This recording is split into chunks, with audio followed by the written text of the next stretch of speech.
RDC est une et indivisible. De la population et de tout le monde, c'est qu'il faut tout arrêter pour faire face à cette situation. Et que nous ferons de cette terre richement bénie un réel havre de paix, de prospérité et de progrès social.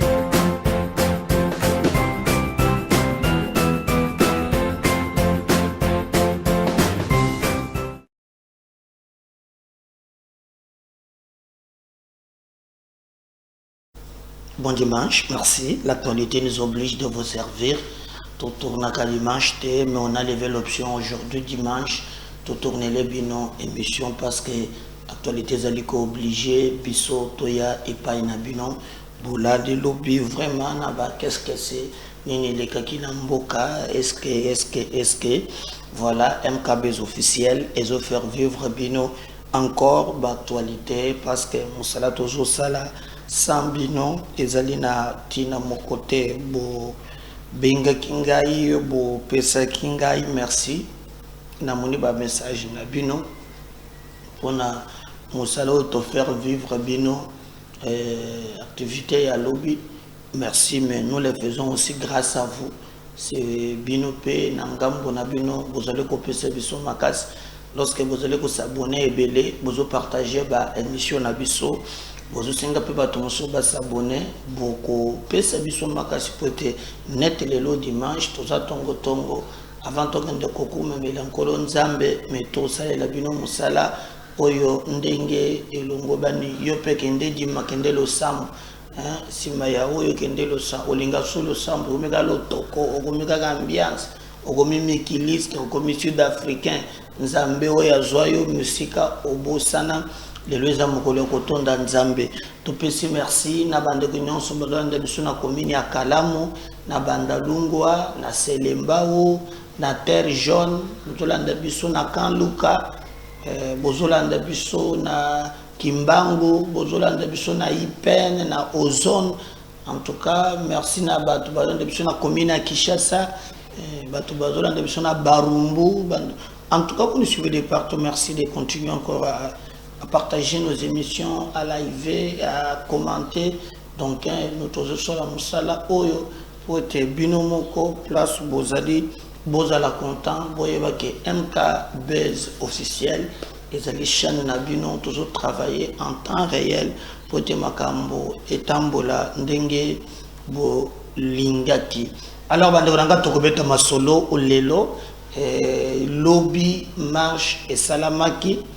Il y a opposant, il y a 25e maire, Makambo Eleka qui n'a bien, Nao ya Mabé.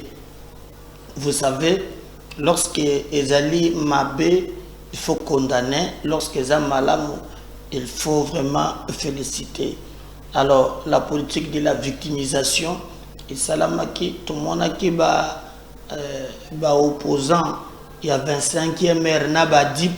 Au besoin de marche new look d'abord marche na ba panneau marche na ba dip alors nous sommes besoin na wana bisu to tambola boete ba leader bazala kaliboso mais oyo leader bazana mituka bazalo ko exposer peuple ezali likambo ya kokamo il y a eu des dérapages à la police na ngambo nyonso d'ailleurs to sepeli parce que na moni général Kasongo ye moko bakangi même ba policier oyo ba bandaki ko sala ba mobulu oyo ba beta ki bat parce que nous avons vu ba bete ke moto moko makasi to moni pe mwana moko balobi ki aza soki kudu na za na machette bazui pe mwana wana po ba beta ye o mona za policier bakangi ye parmi ba policier oyo ba salaki moi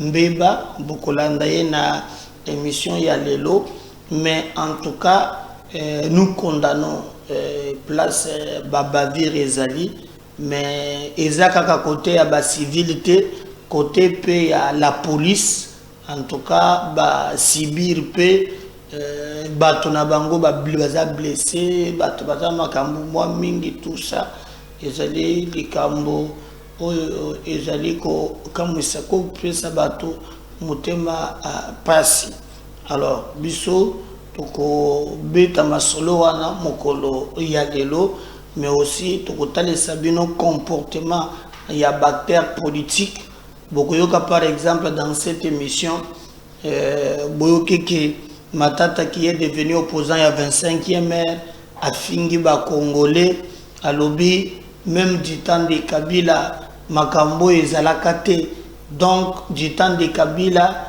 batu babanda ke kupso bazwa manifester en traversate eza bondoki eza ko même bato bafanda ki na bango fayulu aza pembeni na ye wana mutu na eza mobimba du temps de Kabila roba soba tout les loko vimbi na mutu ba otiko tambola marche moko batambola ki na fayulu o basala kiti bakomi place ya Tata Raphaël Oyo Fayulu wana zana coin azwa parole a féliciter la police. Je peux rappeler ces messieurs qui nous prend pour des imbéciles que du temps de Kabila tango zoloba que oko bimana marche te bozongi pe sans que baka César il parle de quoi? On a tué Rossi Mukendi wapi abande ko la biscuit. Hein? Thérèse Kapangala babumaye na nini na marche pacifique te bisomoko to sibisa biloko wana. Alors venir na bato bayebi ke bitumba na biso zelaka boyete parce que baza ya koyina. Vous laissez Matata dire que non, même du temps de Kabila zelaka boyete. Du temps de Kabila, quelqu'un qui s'exprime juste pour na ba rapport ya droit de l'homme. On a tué Shebeya et Bazana fidèle pour la ligne. Mais il parle de quoi ce type? Dictateur.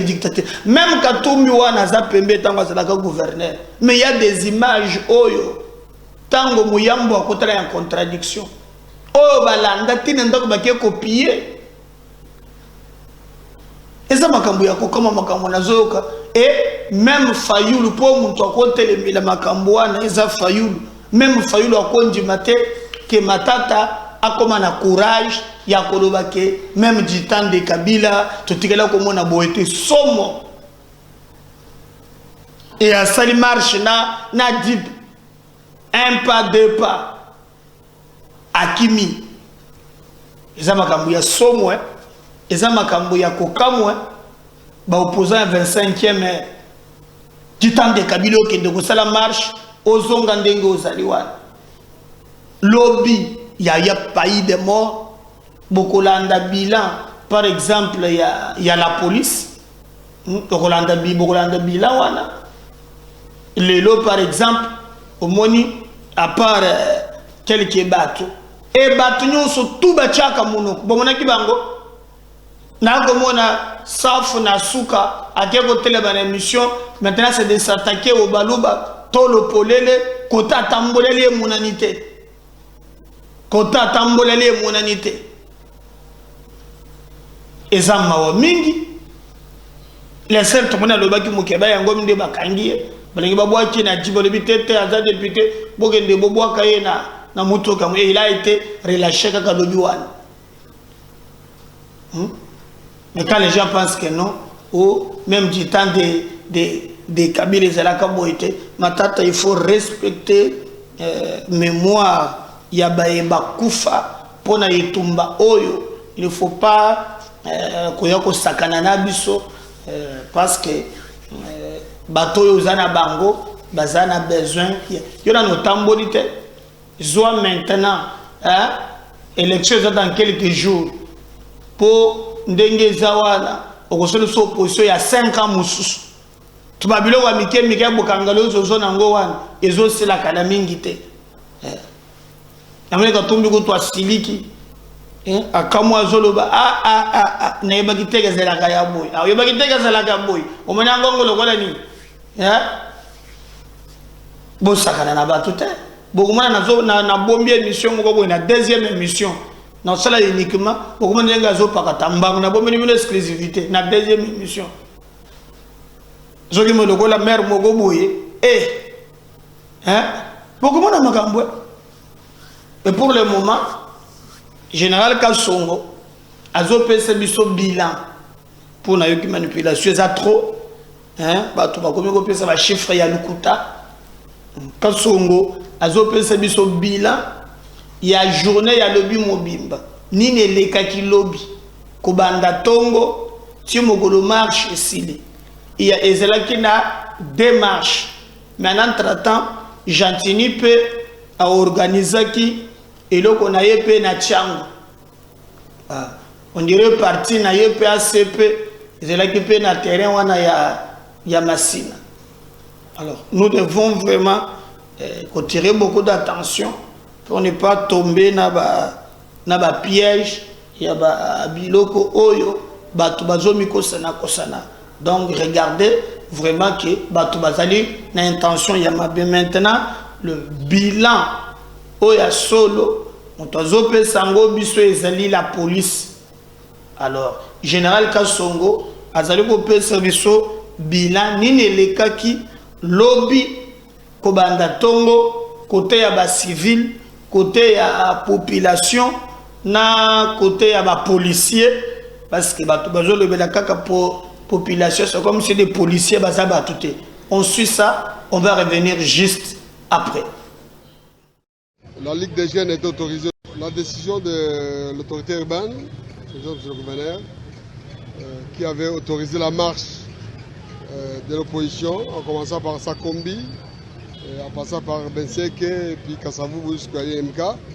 La Ligue des jeunes est autorisée aussi à marcher, en commençant par Rond-Point Ngaba, l'université jusqu'à l'école Saint-Raphaël, tandis que la Ligue des jeunes de l'ACP devrait tenir son meeting au stade municipal de Massina. Alors, nos frères de l'opposition n'ont pas accepté la décision de l'autorité urbaine. Ils ont violé l'itinéraire. Je crois que dans leur stratagème, ils voulaient créer des incidents. Ni était l'approche de la police pour dialoguer, on allait avoir beaucoup de casses. Aujourd'hui, il y a eu beaucoup de provocations, il y a eu beaucoup de stratégies de leur côté pour nuire. À Saint-Étienne, la police a bien travaillé. Malgré les dérapages de certains policiers, il y a eu des policiers qui sont mal comportés, qui ont tapé sur un enfant. Nous avons arrêté 3 qui sont cachés, qui seront déférés à la justice pour répondre à leurs actes. Les enquêtes sont en train de continuer. Les bilans partiels, on va vous dire que nous avons du côté de la police 9 blessés, dont 2 qui sont dans un état critique. Vous avez les images. Du côté de la population, il y a eu 3 blessés aussi, qui sont à l'hôpital Saint-Joseph. Il y a aussi une journaliste qui a été vandalisée par des Koulouna. On avait déjà parlé des Koulouna qui étaient achetés par nos autres, qui ont vandalisé une journaliste qui a été victime. Du coup, elle va porter plainte. Il y a le social de Kianza qui a été attaqué, saccagé. Ils ont voulu incendier. Heureusement pour nous, la police a intervenu. Alors, le bilan partiel, c'est celui-là. Nous avons 14 personnes interpellées qui sont chez nous, qui ont violé l'itinéraire, qui ont brutalisé, qui ont violenté, qui ont jeté un projectile aux policiers. Voilà les bilans partiels. Les bilans définitifs, vous l'aurez dès que nous aurons tous les éléments, dès que nous aurons réuni tous les éléments.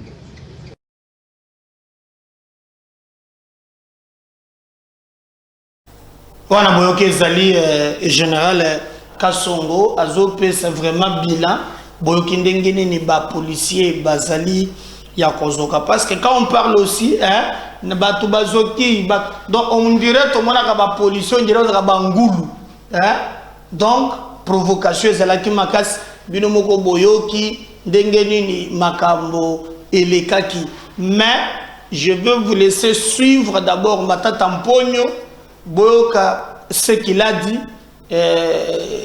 Pona Bango. Mais avant d'abord, on a Matata Mponyo, 32 jours général Kasongo. Alors, ba policier, ezana mwana moko na marche wana lobby, aza mwana muke, mwana wana après ba lobby ki azalaki na machette selon info ya la police. Je ne sais pas ce qu'on a cette vidéo, bien on a photo naïe. Il y a un enfant comme ça, oh bah il va bendier, bah zongi naïe boye. Mais la police nous dit que moi na wana policier na bato bakagaki na ba mususu. Alors bazui moi na wana bandi ko betaye, azali entre ba 15 ans boye. Mais il se passe ba betiye makasi, bazwaki pe mutu moko bazo betaye banzete. Alors tango la police c'est l'andeli parce qu'il ne faut pas toquer dans le sens où bazo cajoler mal, non, le mal reste le mal, bavure policière et zali. Mais contrairement, Nathan Kabila, Oyo, Oyo, Pierrot Mwanamputo a ça tenir point de presse, à l'objet que non, on a mis la main sur les inciviques, c'est le fauteur de troubles. Mais ah, c'est le contraire, policier, Oyo, salaki dérapage, Joana, Kanga ki bango, Bakangi bango, et Wana Bokolanda Moko. Il y a ba policier azali ko oyo salaki likambwana bakangie pe azo samba. Bon, mon différence entre Matata oyo azo comprendre te quand Matata dit que du temps de Kabila c'est la kabo était du temps de Kabila mbele eroyo pero Mwanamputu ali moyo kana kali susute mbele sasa le point de presse abengi batwana ba abengi ba Matata ndefao ce sont des choses bazaba fauteur de troubles. Nous avons mis la main sur les inciviques. Mais awa les contraires les alliés que policiers sali dérapage, ba bengie, ba salio bako sala, ba sambisiye. Vous voyez, ba bengie ba sambisiye. Et il est en train de répondre na bakte naye. Mais nous demandons aussi ndenge moko pe ba sali, ba civil pe ba la disciplinaire lorsque ba marche ezali kosalema. Alors botala ndenge nini bilan topé ba policier oyo basalaki ba bavire wana ndenge nini bazali kozwa bango ndenge nini bazo sambisa bango. On va revenir juste après. S'il peut parler? Oui, bien sûr. Oui. Dis expliquer sur mon béca qui n'est ni. Bon, ndenge tolala na musala baloba qui marche ezalelo tokomaki 5h. Vers 8h, 9h, tout le monde est manifestant. Baye, croisement, Kianza, chambre, avenue Chambre Froide, vers Bobila. Babani ko s'attaquer à la police.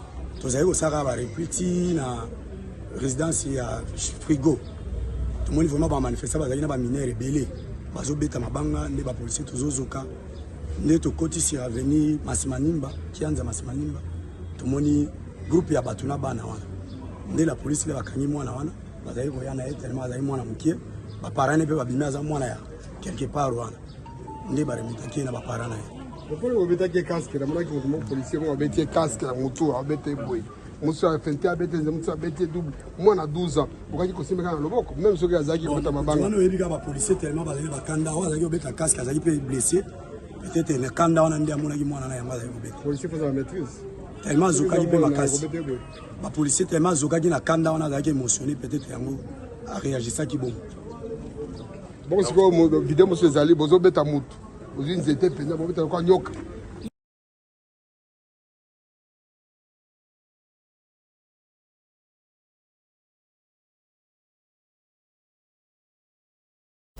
Voilà, je crois que wana bolandi penza vraiment comment ba policier oyo bazalaki vraiment na ba bavire ba sambi ba kangi bango baya ko répondre na ba mbeba na bango. Bomoni différence ya oyo elekaki des temps de Kabila na oyo ezoleka lelo na oyo ezoleka lelo. Alors nous ne voulons pas encore Namboko entrave. Je crois que nous avons Paul Sapou, azali défenseur il y a droit de l'homme, FDH, de mon azali wana moi chapeau il y a blé wana azali montu a droit de l'homme, policier wana ezali par mais policier se défend bien que ezali normalité ce qu'il fait.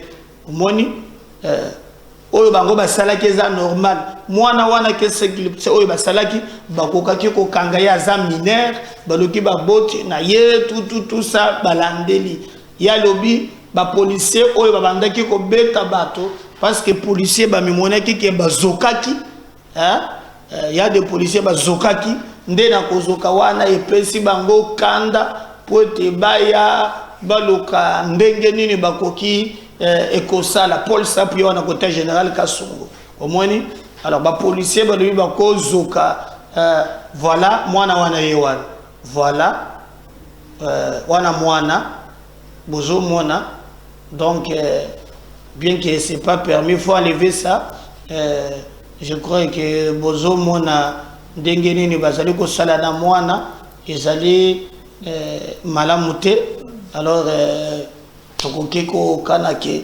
ba policier ba sali likambo oyo ba ko répondre na ba acte na bango balobi ke mwana wana azalaki na machette hein machette nde salaki ke ba policier ba siliki bazwaki ye maboko bakangiye moko bazobeta pour ba policier bazalaki ya kozoka bon on ne sait pas mais nous pensons que quel que soit oyo ya salaki azalaki ko mériter te ba traiter na ndenge ba salaki maintenant que état de droit zo sala musala ba policier wana baza vraiment averti na manso oyo bango bazali ekosala. Maintenant je vais vous laisser suivre Matata Mponyo opposant à 25e heure azali ko annoncer action mususu bakosala. Il est devenu opposant radical muto ya lona masango na bukanga lonzo et tambola na CC et bota université na Kini. Aujourd'hui il a le courage de donner des leçons aux Congolais. Suivez Mponyo Matata, on revient juste après. Nous vous annonçons, mesdames et messieurs de la presse, quelles que soient les intimidations qui nous ont été faites aujourd'hui, quelle que soit la barbarie qui a été faite aujourd'hui, la pression contre ces pouvoirs dictatoriaux va continuer. Dès le jeudi prochain, sit-in devant cette mascarade de décennies. Jeudi prochain, nous invitons la presse, tant nationale qu'internationale, à vivre les sit-in que nous allons faire devant cette mascarade de décennies.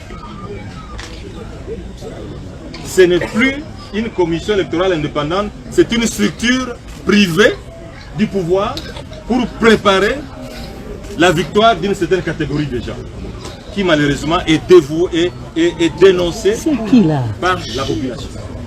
Donc, le jeudi prochain, nous vous invitons. Nous n'allons pas aussi nous arrêter au sit-in. Mais à partir de jeudi, quand nous allons terminer le sit-in, nous allons vous donner la prochaine étape. Parce qu'aujourd'hui, vous venez de vivre un scandale. Pendant que l'opposition fait une marche, on dit qu'il y a une insécurité. Mais au même moment et au même endroit, le pouvoir fait une marche et il n'y a pas d'insécurité. Qui pouvait l'imaginer? Avec des machines. Qui pouvait l'imaginer que ce soit le président Tshisekedi, dont le papa a passé près de 37 ans en train de lutter le même injustice que nous vivons aujourd'hui? Qui pouvait l'imaginer? Mais vous avez été témoins. Nous avons été tous victimes de la barbarie. Voilà, mesdames et messieurs de la presse, je vais me faire compléter par mon collègue, M. Deli Sesanga, afin que vous puissiez intervenir en cas de besoin. Wana Olandi opposant 25e heure Matata Mponyo. Même na Katumbi na coin azoko kate. Il para ici bango ki ngana zo na ngalo Bumbashi. Ngana yebaki na ngeza makambo ya boete. O na bomo na makambo ya mindi étoile.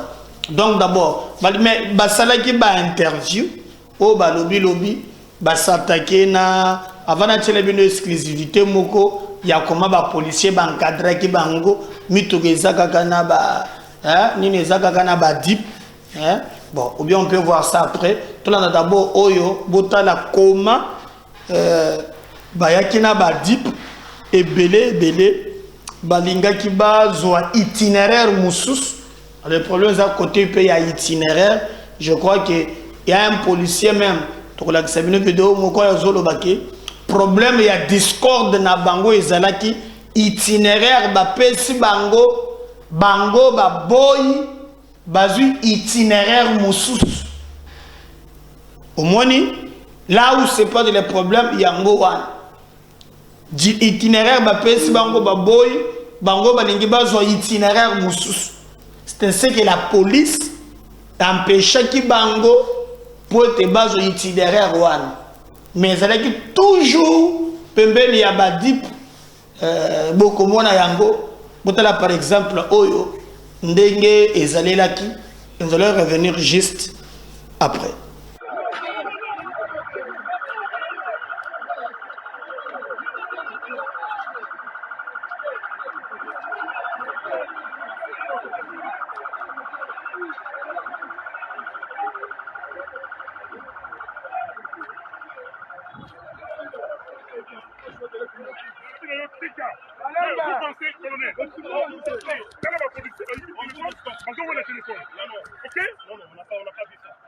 Vous m'avez lancé la grenade et crié. Non, mais vous n'avez pas vu mes beaux gens mobiles. Ok? Vous m'avez lancé. On ne peut pas accepter ça. On ne peut pas accepter la dictature de M. Tshisekedi. Ce colonel hier disait à Tshisekedi qu'il recevait l'argent des Kabila. Aujourd'hui, il prend des consignes de Tshisekedi pour nous empêcher de marcher. Ok? Il n'y a pas autorité. À partir de maintenant, il n'y a pas d'autorité. On est venu à de M. Ngobila. Il est qui M. Ngobila? Je n'accepte pas le dictat de M. Tshisekedi. C'est pour des raisons sécuritaires. Il n'y a pas de... Allez à Maluku, allez protéger le peuple. Allez protéger mon peuple en Bakana. Allez protéger mon peuple à Goma. Ok? À Rutshuru, ils sont protégés où? On tue tous les jours. Hier, on a tué. Ok? Mon colonel, tout ça la volonté. C'est moi qui l'avais même été dans mon tombeau. Je le veux plus. C'est mon gars qui l'a réanimé. Non, c'est pas vous. Arrêtez. Il ne reconnaît pas ça. Non, c'est qu'il a parce qu'après que nous on a réanimé. Mais nous on l'a mené à l'hôpital. On marche pour dire non à l'insécurité au Congo, non à la dictature de Tshisekedi pour tricher aux élections et non à la vie chère, la misère, la corruption. A été emprisonné parce qu'on a dit qu'il a volé l'argent et il est sorti. L'argent de l'État va inutile et on est le peuple aussi. Nous marchons pour ça. Et non à la balkanisation. Non, nous sommes avec ici à Kianza. Notre marche n'est pas étouffée. Et vous voyez comment nous sommes. Vous voyez la résistance. Nous sommes des résistants. Non, il faut qu'on le prenne là. Vous prenez des forces.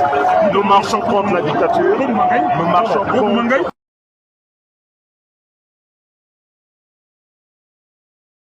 On doit le relâcher.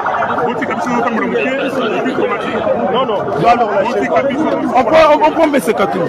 Tala, mes sécatures. Nassima quoi? Mon colonel. On fait l'interview, non, mais c'est non. Vous montez dans les. Interview avec interview. Oui, oui.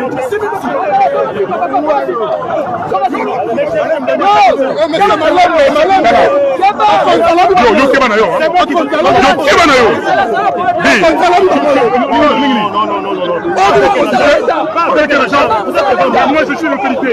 Ok, l'argent doit payer les ordres de l'État. Vous êtes payé avec mon argent. Conformément. Ok. Vos agents ne doivent pas bousculer.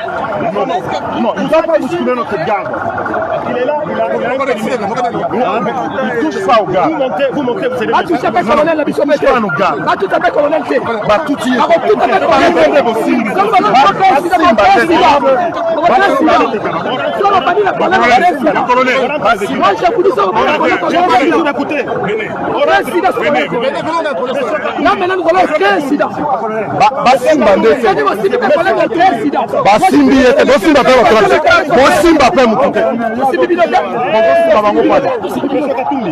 vous retournez dans vos véhicules et nous allons vous escorter.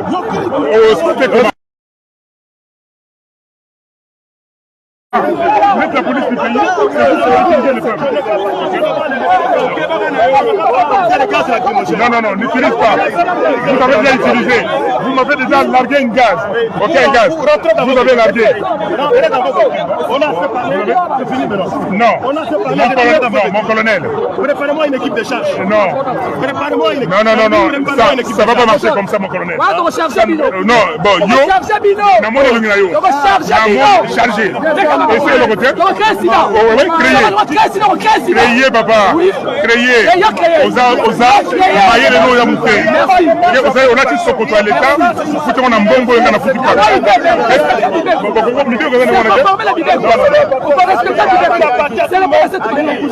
On vous a donné l'itinéraire. On vous a donné votre... Mais non, c'est la vérité. C'est la vérité. C'est pas la vérité.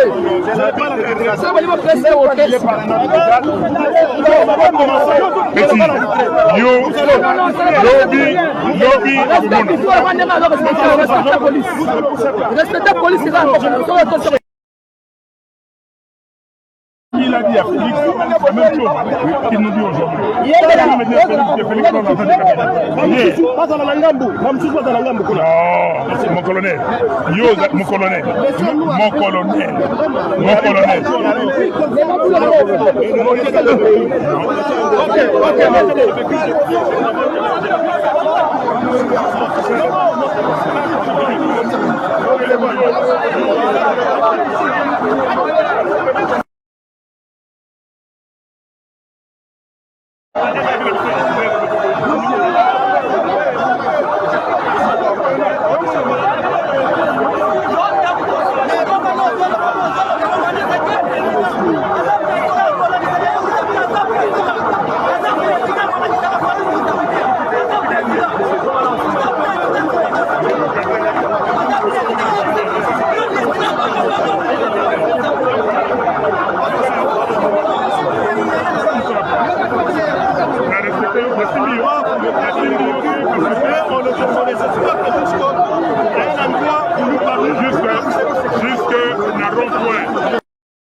C'est pas grave. Bon militant, je suis passé. On n'a pas de place. Colonel.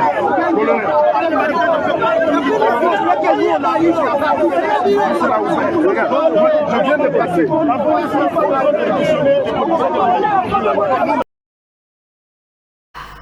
Bafapangusi nani miso donc mutogi pe soaga na miso donc ils allaient passer.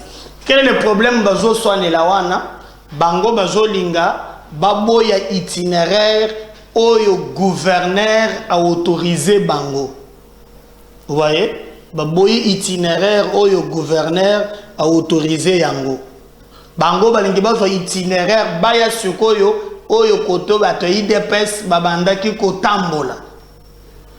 Bomoni ezali likambo moko ya passe et yango de moyi affronte bango bakenda kaka côté oyo bato IDPS bazali et la police alobite bino botambola na oyo ba autoriser bino bozo lokola itinéraire bango baboyi.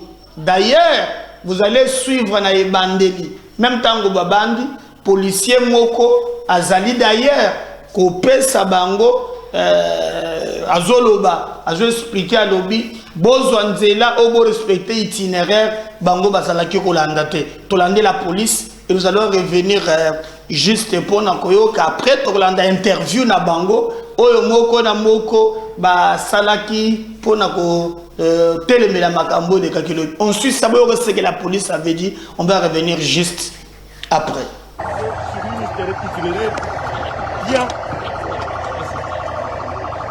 là-dessus. C'est de Mbenseke jusqu'au stade Inca. Je crois que vous êtes mieux informés. Donc ils n'ont pas intérêt à barricader la route. Donc l'itinéraire est bien connu. Vous êtes membre du parti, vous devez encadrer vos membres. Hein? Il faudrait créer des tensions. Il y a une autre marche de l'autre côté et nous devons quand même sécuriser. La marche est autorisée de l'autre côté. Les militants devaient se retrouver de l'autre côté. C'est tout ce que nous voulons. Mais pas question de barricader les routes. Voilà. On les a d'abord abordés, on a échangé avec eux en leur disant et de rejoindre le point de départ qui est situé à Mbenseke. C'est bien connu, ils sont au courant de ça. Mais ils n'ont pas voulu obtempérer. Là, nous attendons qu'il y ait une autre force pour qu'on puisse interpeller le fait. Merci beaucoup.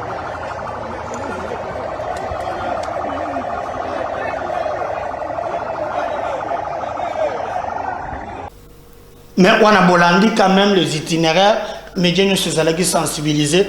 Bolandi second maloba ya ba leader, ndenge ba lobaki lobby. Nous allons revenir pour continuer avec notre émission. Mais la police congolaise, c'est une police qui est totalement nulle. Aujourd'hui, il devait aller en Bakana, il devait aller à Maloukou.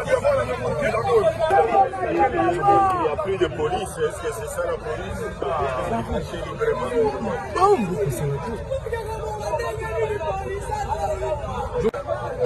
Écoutez, c'est de l'obstruction, c'est de l'entrave à la marche, une liberté publique pourtant consacrée à la Constitution.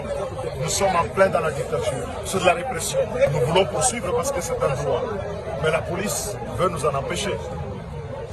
Et on a dit qu'il n'y avait pas de gens qui nous laissent marcher pour voir combien de gens vont être dans la rue. Les ordres illégaux n'ont pas à être respectés. Ngobila doit apprendre une chose, cette ville, ce pays ne lui appartient pas, il nous appartient à nous tous. Et ce qui nous lie, c'est la loi. Et il doit respecter. Nous avons déposé, nous avons informé, et ne lui revenait pas d'organiser les marches pour entraver la nôtre et d'empêcher que nous puissions marcher. Merci. Mais la police congolaise, c'est une police qui est totalement nulle. Aujourd'hui, il devait aller en Bakana, il devait aller à Maloukou. Il n'y a plus de police, est-ce que c'est ça la police?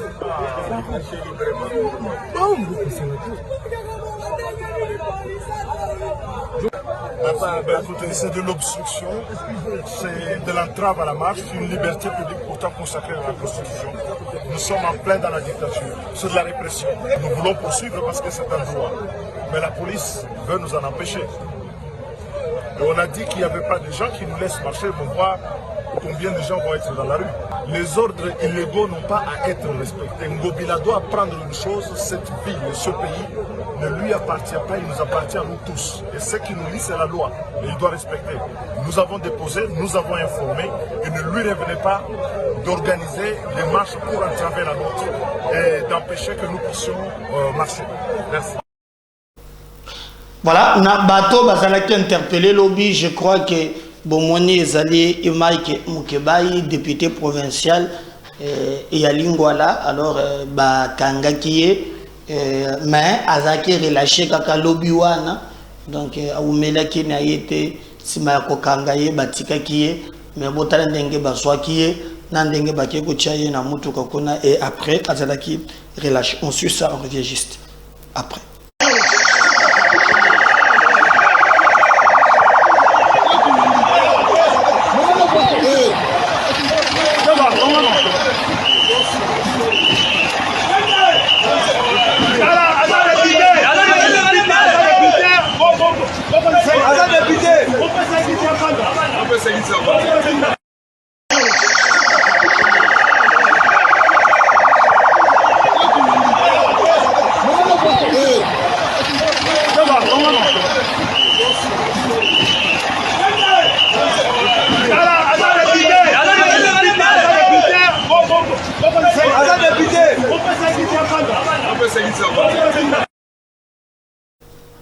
Alors, il faut IDPSP, Nangambo Naï à Tambolaki.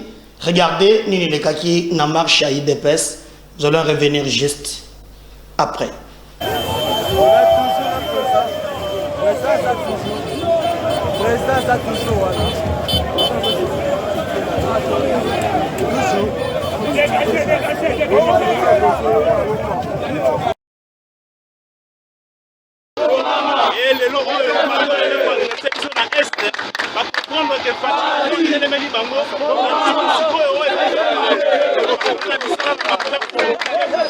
Merci.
Prenez rendez-vous dans le deuxième numéro tout à l'heure. Tout là, c'est Scobino, exclusivité Moussous. Il est le calcul sur terrain. On revient juste après. Partagez ce lien, abonnez-vous massivement. Si vous ne revenez pas, à tout à l'heure. Bye.